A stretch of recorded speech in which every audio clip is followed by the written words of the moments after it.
Mariposa's POV. Mariposa, pinapatawag ka ni Senyora Claudia sa opisina niya, sabi ni Lara pagkapasok nito sa kusina. Bakit daw? Nagtatakang tanong ko. Hindi ko alam. Hindi naman sinabi. Baka ikaw alam mo. Balik tanong niya sa akin na ikinairap ko. Alam mo nandito ako tapos ikaw ang galing kay Senyora? Mali ko ba kung sinabi niya sa'yo? Napailing na lang si Lara sa harap ko bago sumagot. Hay naku ka talaga Mariposa.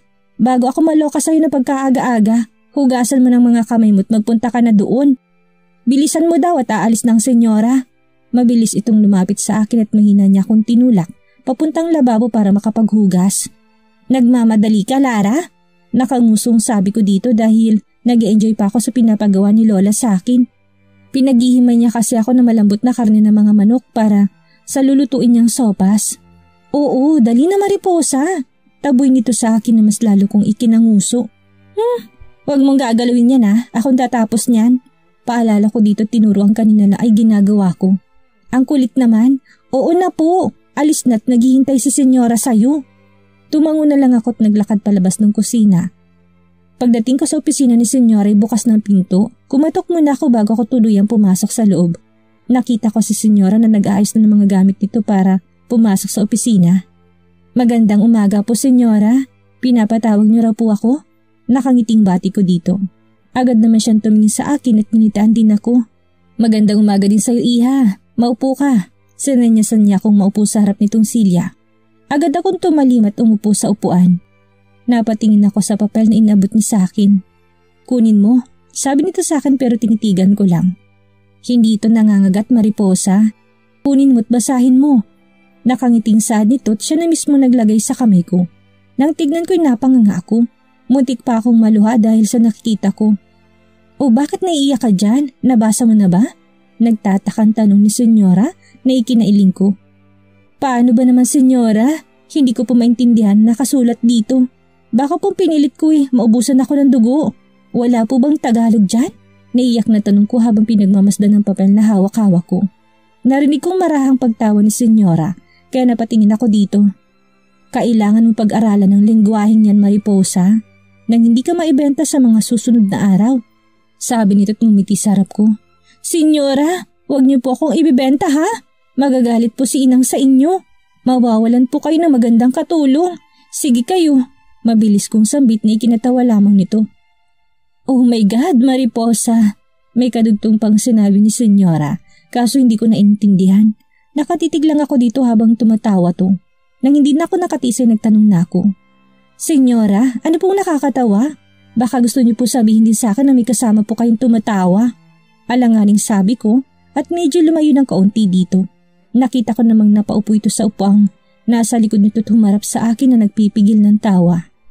Senyora, kahit ibulo niyo na lang po parang walang makarinig. Mag-isa niya lang po kasing tumatawa dyan at baka sabihin may topak na rin kayo kagaya ni Senyorito. Bulong ko dito tinakip ang isang kamay ko sa gilid ng aking bunganga para kaming dalawa lang ang makarinig. Baka marinig pa ng iba dyan, mahirap na. Tama na Mariposa, tumatawang sabi nito ni kinakunot ng noo ko. Wala naman akong ginagawa Napanguso na lang ako dahil sa inaakto ni Senyora. Pagsasabihan ko nga mamaya si Senyorito na huwag maglalabas ng hindi nakakahawa. Mas malala na ata kasi si Senyora Halos hindi na ito tumitigil kakatawa. Awat na po Senyora, baka kabagi na po kayo niyan. Pagpapatigil ko dito na agad naman niyang tinanguan pero makikita mo pa rin sa mukha nitong pagpipigil na huwag matawa. Nakakatawa po ba ang mukha ko Senyora? Takang tanong ko na ikinatingin niya ng diretso sa akin. Bakit mo naman nasabi yan Iha? Takang tanong nito. Ako lang naman pong kaharap niyo pero kung makatawa kayo wagas. Hindi po ba ako maganda? Kapalit-palit po ba ako? Then why? Pasigaw na sabi ko sa huling tanong ko. Ginaya ko lang yung napanood ko nung isang araw sa TV. Napahagalpak na lang ng tawa si Senyora habang umiiling-iling na nakatitig sa akin. Makikita mo ang paghanga sa mga mata nito. Okay, tama na. Huminga muna ng malalim si Senyora at pinigil ang pagtawa. Napanguso ako dahil hindi niya sinagot ang tanong ko. Ang ganda pa naman din ng isinagot ni Enrique ba yun? Basta yung gwapong kausap niya sa TV. Umasa pa naman ako na ganun din ang isasagot niya. Maghanda ka bukas dahil maaga kang papasok sa eskwelahan mo. Eskwelahan ko? Kailan pa ako nagkaroon ng eskwelahan, senyora? Baka nagkakamali kayo. Nagtatakang tanong ko at hindi ko naiwasang mapakunot ang aking noo. Napahinga muna ulit ako ng malalim para pigilan ang pagtawa, saka tinuloy ang sinasabi. Inignora niya lang ang tanong ko kahit nakita kong nahihirapan itong gawin. Huwag ka muna magsasalita hanggat hindi pa ako tapos magsalita. Sasabihin ko sa'yo kung maaari ka na magsalita ha? Naintindihan mo ba ako? Tanong nito na ikinatango ko. May itatanong pa sana ko nang itaas na nitong kanan nitong kamay para patigilin ako sa pagsasalita. Agad ko namang sinenyas ditong pag-zipper ko sa aking bibig. Good, sabi nito't sumantal sa upuan niya. Okay, papalitan ko ang sinabi ko kanina. Mula bukas at sa mga susunod na araw, ikaw ay papasok sa paaralan ng umaga at maninilbihan ka sa amin paghapon. Wala kang dapat ipag-alala dahil bayad ng tuition mo sa universidad. Nagawa na rin namin ng paraan lahat ng kailangan mo. Ang gagawin mo na lang ay pumasok bukas ng maaga. Yang papel na hawak mo ay ang oras ng pagpasok at ang mga susunod mong klase. Naintindihan mo ba? Tumingin ito sa akin pero nanatili akong tahimik. Mamaya pagkagising ng senyorito mo ay sasamahan ka niyang bumili ng mga gagamitin mo. Wala kang gagastusin dahil sagot namin ang lahat. Ang gusto ko lang nakapalit ay mag-aral ka mabuti at makita kitang maglakad sa entablado habang kinukuha ang diploma mo. May ipapangako mo ba sa akin yun, Mariposa? Napatanga ako na magtugma-tugma sa utak kong sinabi ni Senyora. Hindi ako makapaniwala na may mga ganito pang amo na sobrang bait at kaya kang tulungan na maabot ang pangarap mo. Hindi ako nakapagsalita at tulala lang habang naiiyak na nakatingin dito. Naintindihan mo ba ako, Mariposa? Ulit na tanong nito ni kinatango ko lang at hindi napigilang pumatak ang luha sa mga mata ko. Magsasalita na sana ako nang maalala kong hindi pa pala sinasabi ni Senyora kung pwede na ako magsalita. Kaya ang kaninang pabukang bibig ko'y naisara ko ulit. Huwag ka nang umiyak. Pasasalamat na namin yan sa'yo ng matyaga mong paninilbihan sa amin. Huwag mo akong bibiguin, Mariposa, ha? Nakangiting sabi nito at tumingkay at siya papalapit sa akin at pinunasan ng luha ko. Gamit ang nilabas nitong panyo. Nakatitig lang ako sa kanya at pinipigilang huwag magsalita kahit kanina pa ako atat na magpasalamat. Narinig ko na lang itong tumawa nang maupo ito sa upuan niya pagkatapos niyang punasan ng luha ko. Pwede ka na magsalita, iha? Hindi ko alam na saseryosohin mo palang sinabi ko na huwag magsalita hanggat hindi ko sinasabi. Naiiling na sabi nito sa akin habang natatawa. Nakahinga naman ako ng maluwag dahil sa sinabi ni Senyora. Hindi po ako makapaniwala sa sinabi niyo, Senyora. Sobrang salamat po. Hindi niyo po alam kung gaano ko kasaya ngayon. Isipin ko palang na makakapag-aral akong ulit.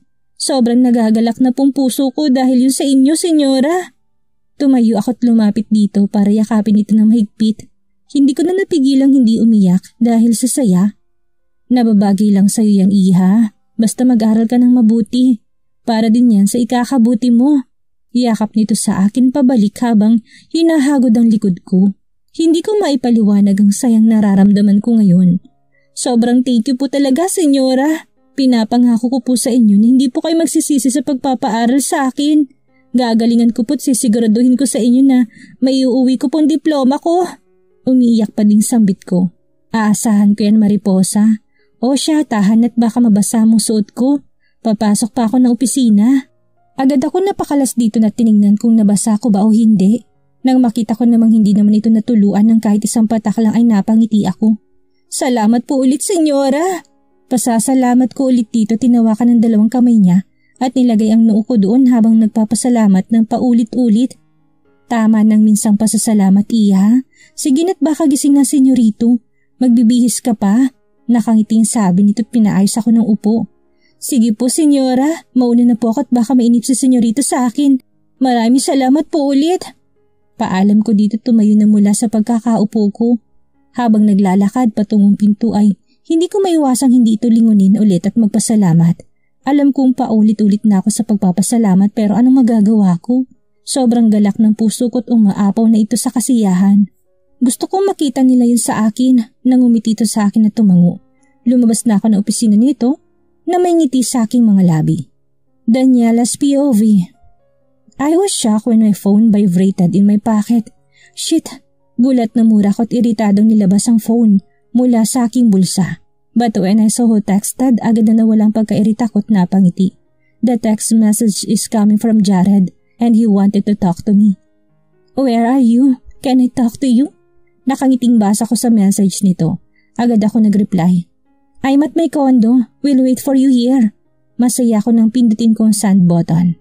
Nang makita ko na isan nito'y agad akong pumasok sa kwarto at dumiretso ng banyo. Kailangan ko maging sexy sa paningin niya. Ilang minuto lang ang inabot ko sa banyo niya banali agad akong naghanap ng maisusuot. Nang makapagbihis na ako ng isang mixing shorts at spaghetti strap, ay agad na akong lumabas ng kwarto at nagtungo sa sala para doon na ito hintayin. Wala pang kalahating oras na may kumatok sa pinto.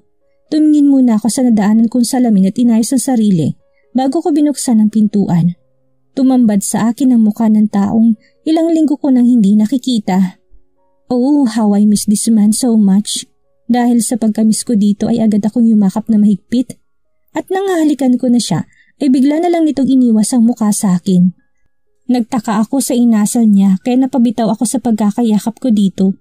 At tuluyang niluwagan ang pintuan para papasukin ito. Tahimik lang siyang pumasok at umupo sa pang-isahang upuan ay kinapagtaka ko naman. He acts different. Now I was totally confused of what's happening. Lumapit ako dito at naupo sa kandungan niya. Agad ko namang pinulupot ang dalawa kong kamay sa kanyang leeg. I miss you. Bakit ngayon mo lang ako naalala? Nagtatampong tanong ko dito at mga halikan sa mga labi niya nang bigla niya akong patayuin at ako paupuin sa katapat nitong upuan. Nainis ako sa ginawa niya kaya iritado ko siyang hinarap. Seriously, Jared? Inis na tanong ko dito at napatayo sa kinupuan ko. You're avoiding me for how many weeks? Then now, you're acting like you don't want me near. What's happening, Jared? Medyo galit ng sabi ko at pinamahiwangan ito. I'm sorry.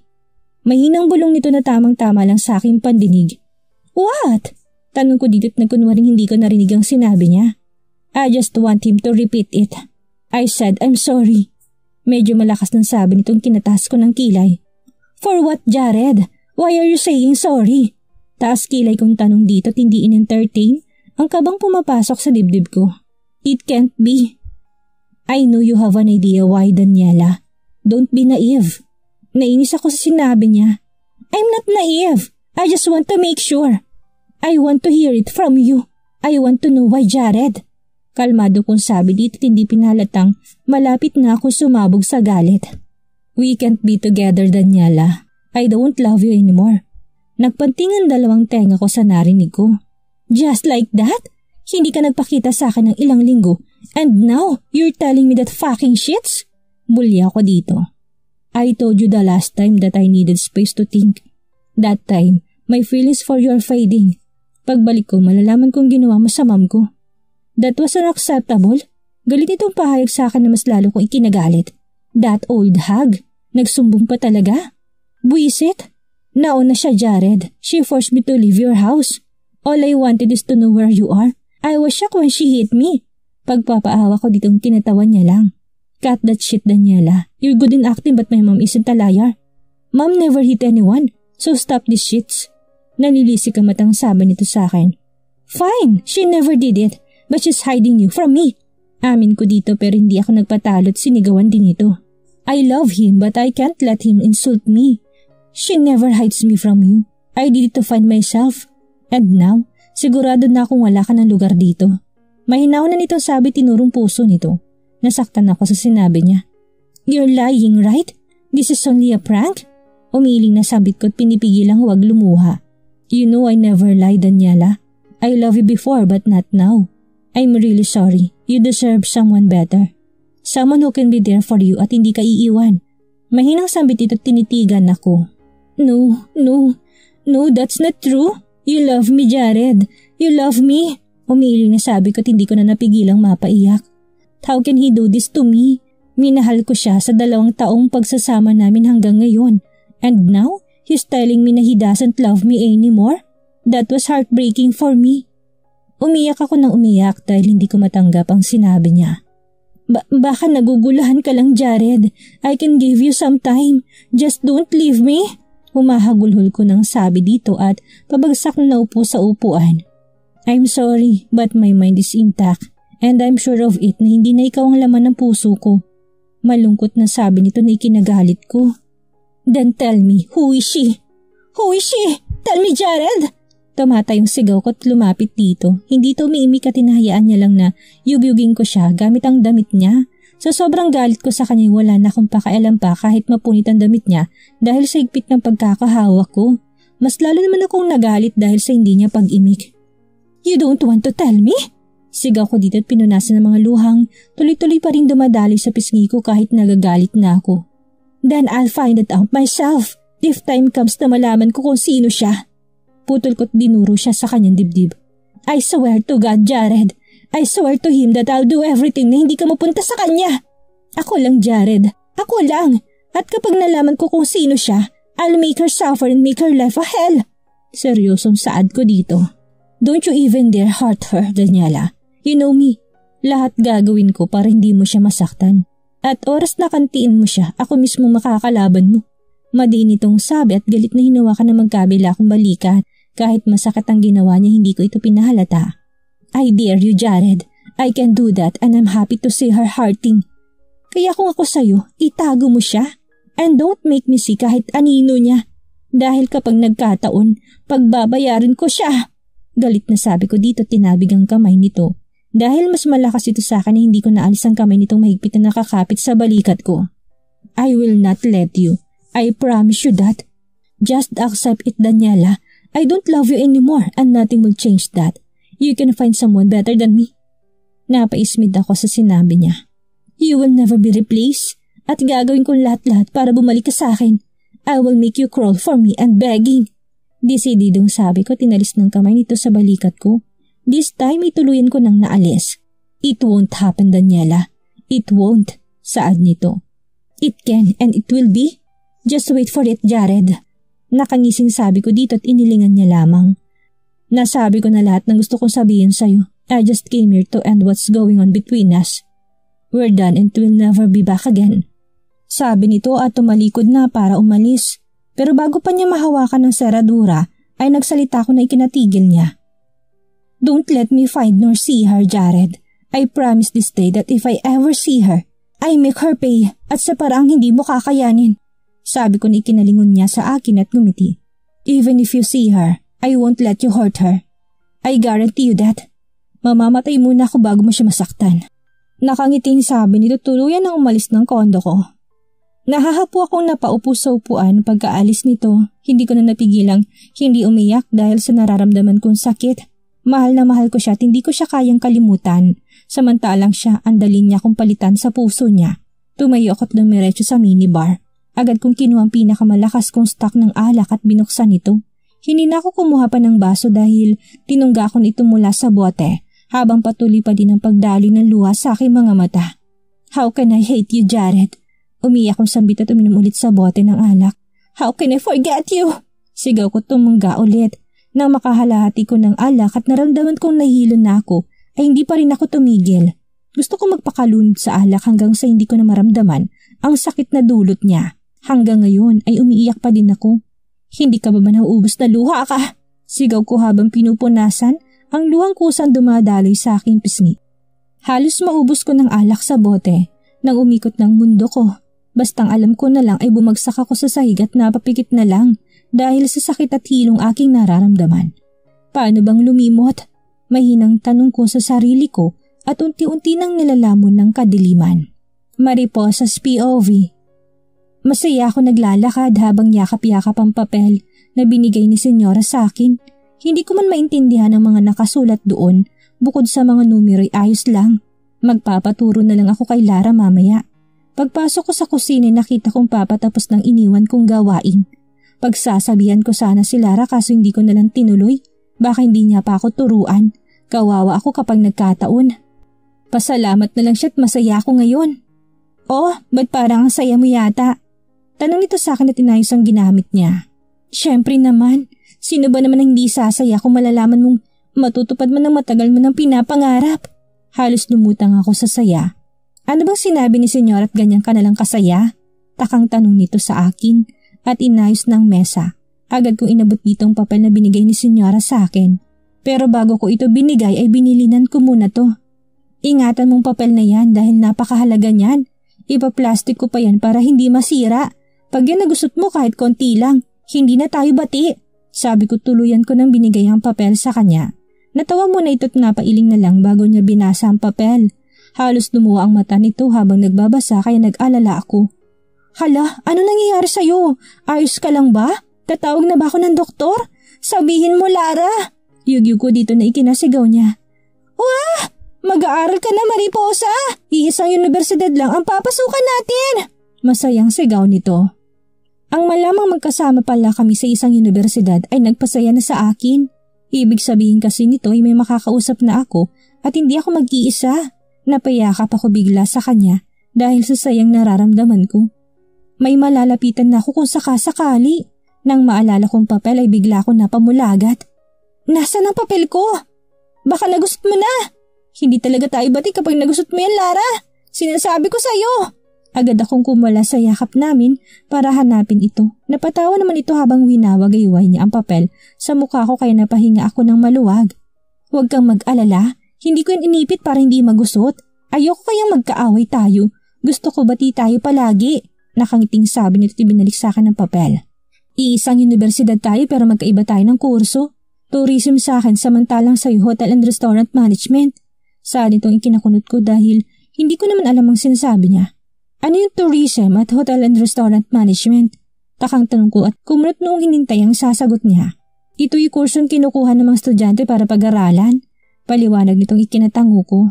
Ah, yun pala. Ano bang hilig mong gawin? Tanong nito nakapagpangiti sa akin. Mahilig ako magluto at mag-design sa mga kung ano-anong bagay. Pwedeng sa prutas o kaya sa mga sabon. Basta matitigas, sabi kong kinahanga niya. Talaga? Marunong ka mag-design sa prutas? Manghang tanong nito. Oo, lagi ko yung ginagawa sa probinsya, lalo na kapag wala akong ginagawa. Kaso puro papaya at kamote lang pinagpapraktisan ko dahil yun lang meron sa bakuran namin. Mahal kasi mga prutas sa bayan kaya nagtsatsaga ako sa kamote at papaya. Pahayag ko dito na ikinapalakpak nito. Makikita mo talagang paghanga sa mukha niya. Bibili ako ng sabon tapos gawan mo ko ha? Masayang sabi nito at yumakap sa kanang braso ko.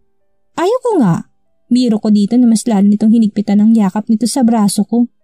Hindi kita bibitawan, Mariposa. Pag hindi mo ko gagawan, dito lang ako. Nakangusong sabi nito sa akin at inihilig pang ulo nito sa braso ko. Aba, ang swerte naman itong babaeng to. Oo na, ikaw pa ba? Gagawan kita ng pinakamaganda kong obra. Kaya umayos ka na dyan kasi ang bigat ng ulo mo. Sabi ko dito at nila yung ulo nito sa braso ko. Nasa ganun kaming posisyon na marinig namin ang pagtawag ni Senyorita Jared sa hapag. Bago kami pumunta sa hapag ay sinanyasan ko muna siyang umayos bago kami magmadaling pumasok sa may hapag. Nakita naming nakaupo na si Senyorita sa gitnang silya kaya agad kaming lumapit dito. Ano po yung Senyorito? Nanatili ako nakatayo sa gilid ni Lara habang kinakausap niya sa Senyorito. Tumingin muna sa Senyorito sa akin bago nagsalita. Sinabi naman na siguro ni Ma'am sa'yo na sasamahan kitang bumili ng mga gamit mo, mahal ko. Nakangiting tanong nito sa akin ay kinatango ko. Naramdaman kong pagsiko ni Lara sa tagiliran ko kaya napatingin ako dito. Nakita ko mapanuksong ngiti sa labi niya kaya nilikahan ko siya ng mata. At ang loka, nginisihan niya lang ako na para bang sinasabi nitong humanda ako mamaya. Napaseryoso siya bigla nang tawagin si Senyorita Jared ang pangalan niya. Agad ko siyang binilatan dahil sa biglaan nitong pagseryoso na ikinatawa nito. At ikaw naman, Lara, magbihis ka na rin at sasama ka sa amin. Ibibili rin kita ng mga gamit mo. Sabi din nito na ikinasaya naming dalawa. Talaga, Senyorito? Masayang tanong nito na ikinatango ni Senyorito na nakangiti bago nagsalita. Kaya magbihis na kayong dalawa at hihintayin ko kayo sa sala. Agad kaming tumaliman ni Lara. Lalabas na sana ako ng pintuan nang tawagin niya ako. Mahal ko. Tumingin ako dito tinanong kung bakit pero ginitian niya lang ako at pinalapit sa kanya. May sasabihin ako sa'yo, lapit ka dito mahal ko. Tawag nito sa akin at sinenyas ang tabi nito. Ikaw Senyorito ha, kapag nagalit si Inang na pinalitan mo ng pangalan ko. Ikaw malalagot ha, huwag mo akong idadamay kasi wala akong alam dyan. Ikaw lang ang may gusto niyan, kaya ikaw lang ang dapat sumalo sa palo ni Inang. Masakit naman din yun. Napangiwi ako nang maalala kong huling pagpalo ng hangir ni Inang sa akin noon. Opo mahal ko, ako pong bahala sa'yo, sagot kita. Nakangiting saad niya. Very good, nakathumbs up kung sabi ko dito. Ano palang sasabihin mo Senyorito? Tanong ko nang maalala kung tinawag niya pala ako dahil may sasabihin daw siya. Gusto ko kasing mahal ko din ang itawag mo sa akin. Sabi nito na ikinakunot ng noo ko. Eh di magkaparehas na tayo ng pangalan, senyorito. Wala kayong originality. Gusto niyo pala ng ganyan ang pangalan, eh di sana kayo na lang gumamit kaysa yung nakikigaya pa kayo sa pangalang binigay niyo sa akin. Hirap ko dito. Paano ba naman kasi gusto niyang mahal ko yun ang tawag ko sa kanya? Eh di parehas na kami. Ayoko nga na may kapangalan ako. Ayos lang yun, mahal ko. Ayaw mo nun? Magkaparehas tayo ng pangalan? Nakangiting sambit nito na ikinailing ko. Ayaw ko nga eh. Di ikaw na lang gumamit ng pangalan na yun. Tapos Mariposa na lang ulit ang pangalan ko. Mas okay pa kaysa yung magkaparehas tayo. Seryosong sabi ko ditong ikinatawa niya. Aba, senyorito, kapag tumawa kayo ng walang dahilan, sinasabi ko sa inyo, ikakandado ko na kayo sa silid nyo. Aba, dumarami ng nahahawaan nyo. Mahiya naman kayo, senyorito. Pagpapatigil ko dito dahil nag-uumpisa na naman itong tumawa na hindi ko naman alam ang dahilan. Samantalang wala namang nakakatawa, di ba? Nakita kong halos matawa na ito kaya tinaasan ko siya ng kilay at minulugatan ng mata. Ano? Nakataas din ng kilay ko nang tarayan ko siya. Wala naman, sige magbihis ka na nga doon.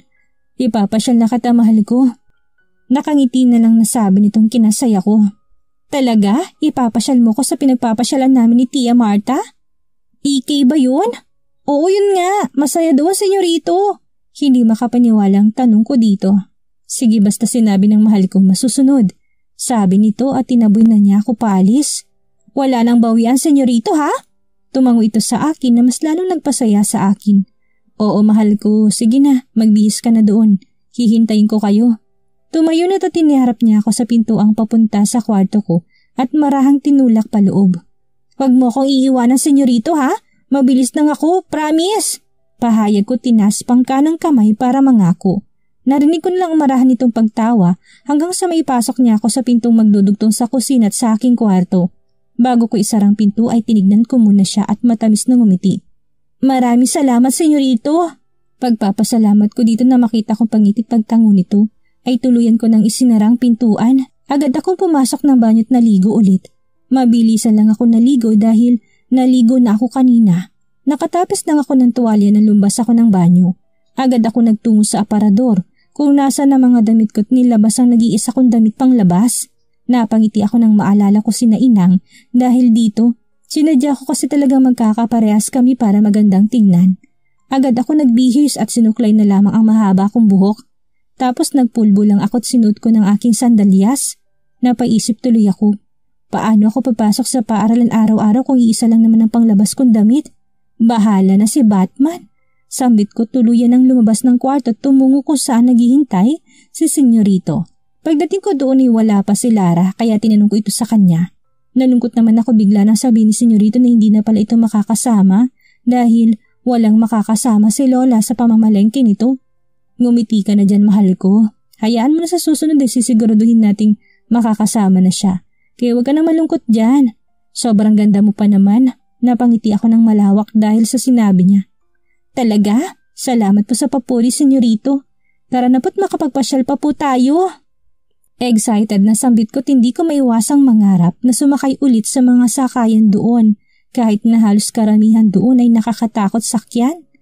Tara na mahal ko at nang masulit natin ang unang pamamasyal natin.